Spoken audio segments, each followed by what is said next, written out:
Welcome back.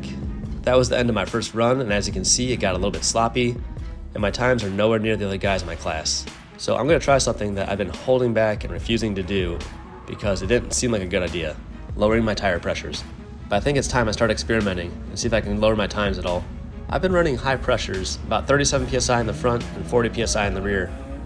So for the next run, I lowered it by 2 psi each, and my times improved. So I lowered the rear tires 2 psi more, and my times improved again. I lowered all my tires 2 more psi, and that's when I got my fastest time of the day. Here's my quickest run of the day, and I'll show you how far I jumped up in the standings from this small change.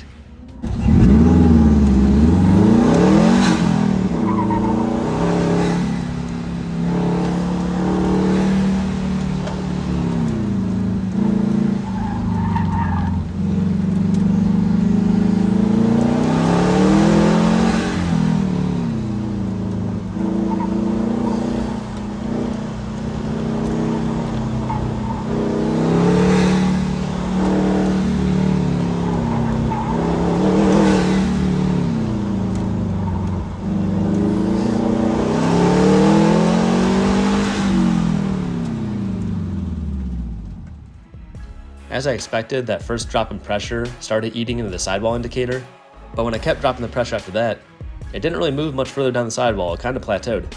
And the results were really good today.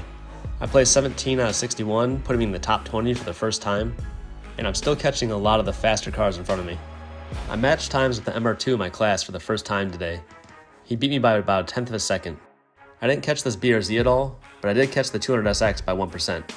Likewise, I caught the second place Model 3 by about 1% also, and the car that placed first today was an Eagle Talon, and I gained on him by 3% today, which is a huge achievement.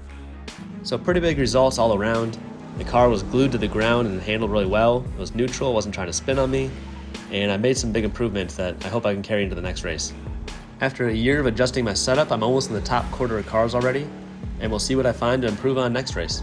Be sure to check out my other videos, and thanks for watching.